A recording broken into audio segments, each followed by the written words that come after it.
So what was like either like a fondest memory, or who was like the big jokester, or do you remember any kind of like things like some of the camaraderie kind of stories? Well, there was different, everybody got along. That was the one thing. But there were different, I would call them the hunter country boy types that loved, I mean, any spare time, they were talking about pheasant hunting, going deer hunting. And of course, Bud was huge in that. I mean, I can remember many Saturdays before games when we broke camp in Mankato that he would be hunting that day, and we had to be at the old Holiday Inn on 34th Avenue and 494 to check in the night before a home game. And he had been out many times. You see him walking in his camouflage clothes that he had been.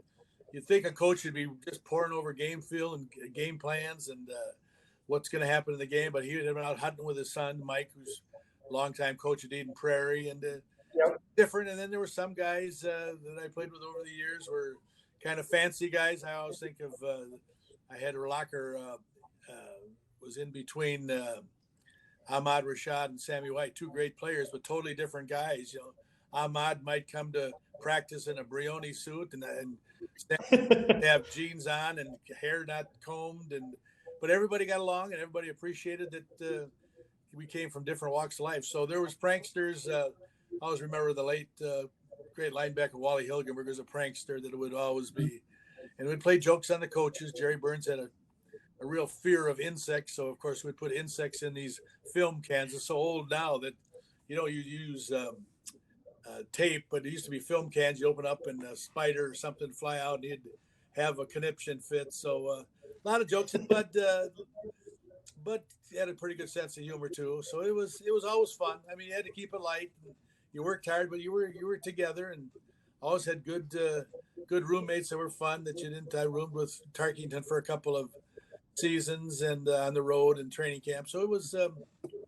And he was quite a guy. I learned a lot from him, from his New York experience. That he had a lot of things kind of, put his arm around you and said, "Hey, think about this." Yeah, one thing I appreciate with Franz, he was always talking about a life after football or keeping the balance where you're not, you got plenty of time on your hands in the off season, develop some interests or some the profession you go into. So it all panned out. I think one of the reasons we had success is the fact that we all got along pretty well. I mean, they're guys, black and white from different areas, kind of southern, northern, West Coast guys. Everybody got along well, and I think that's why we functioned pretty well as a team. We had obviously star players, but everybody kind of did there was role players, guys just special teams players.